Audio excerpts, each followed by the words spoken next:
Hi, I'm Destiny, I'm Trish. and what we're going to focus on is the use of narrative writing and reflection in our content areas. So all of us pretty much know what the 5 paragraph essay is. It's a super generic way of writing essays that most of us were taught in schools. It starts with a introduction, which has like a claim or a thesis, and then 3 body paragraphs, which is all of our evidence, and then a conclusion. This 5 paragraph essay allows predictability. It makes writing for students really easy, and it's also easy to grade from an educator standpoint. So these essays have formulas and templates. There are tons of templates online. I know I used a lot of templates when I was younger. The problem with these is that they can be very bland and unexciting. Students find them boring. I used to hate writing 5 paragraph essays. They're used in a lot of exams. So we kind of want to stray away from that. So there are some alternatives to these essays. One is a blog.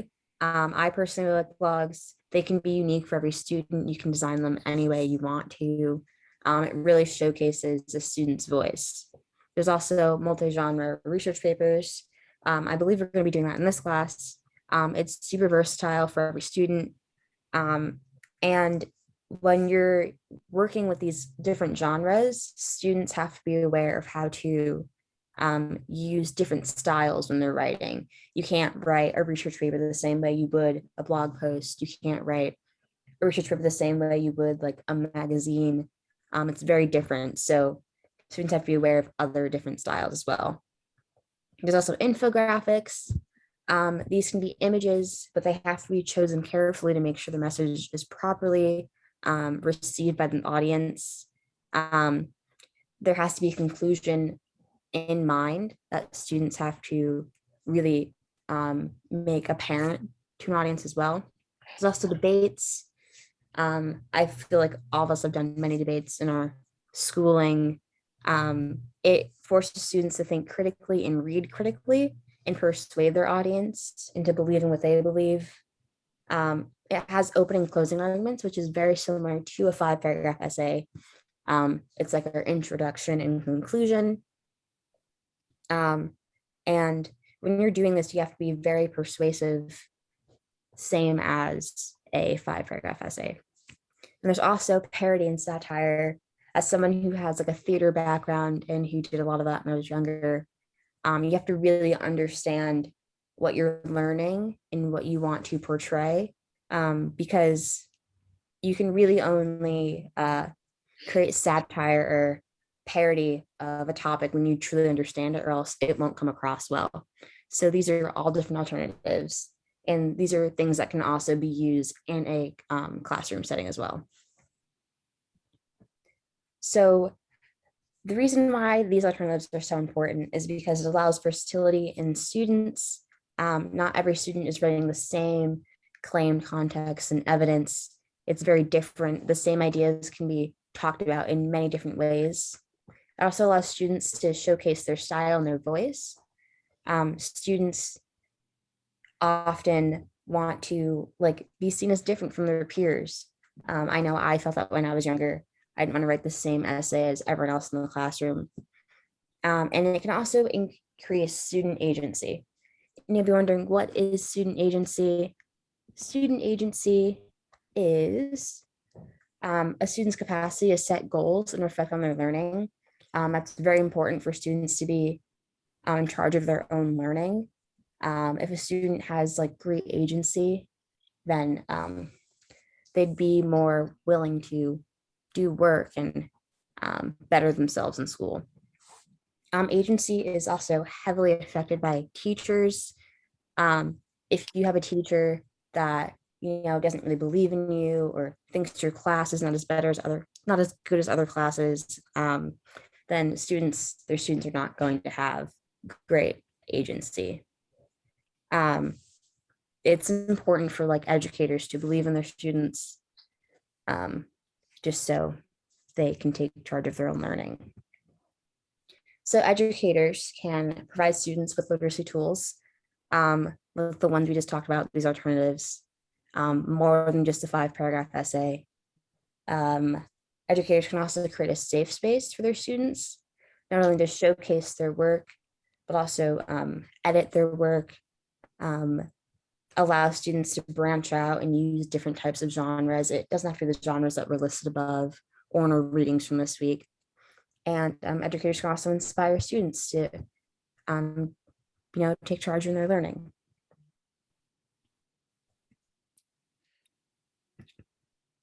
All right. And the identities students construct are affected by the spaces teachers create and literacy tools teachers access. That isn't one of our readings from this week.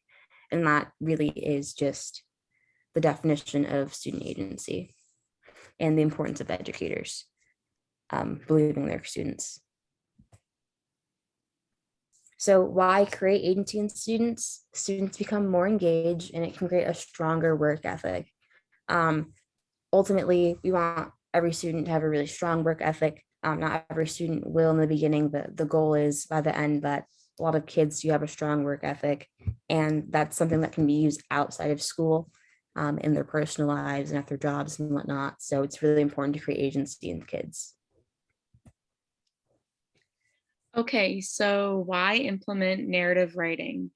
Narrative writing gives the students a chance to be creative and will be useful in other subjects as well.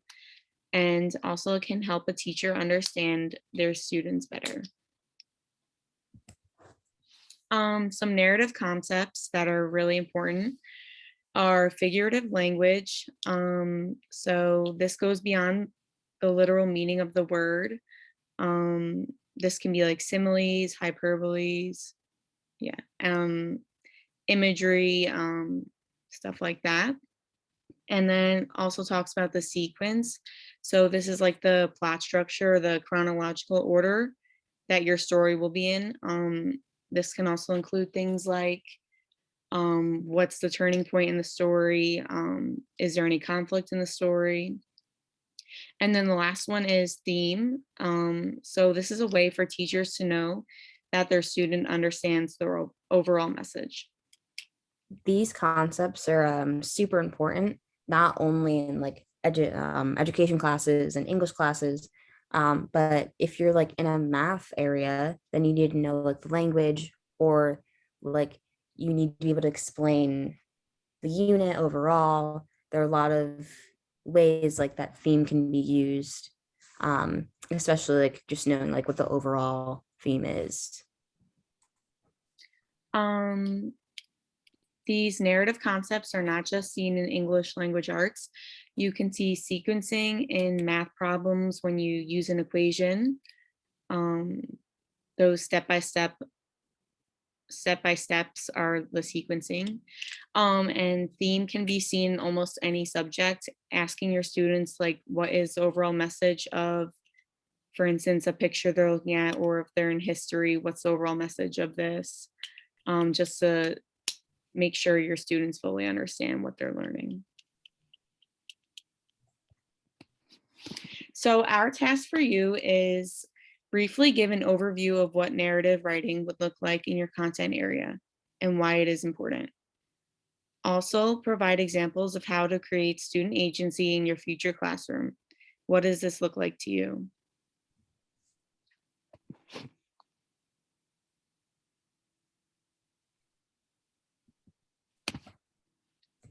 All right, so this week's activity, we're asking you guys to write a monologue in the perspective of a struggling student from your content area.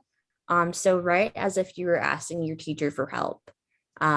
This is an example of like a parody or satire, where you're kind of just like acting very dramatic. It's also really important, I believe, this activity just so you can understand your students from a student standpoint, given that we are still students now, but you want to see like if I was writing a monologue, I'd be writing like, oh, like I'm really having a problem in this math class.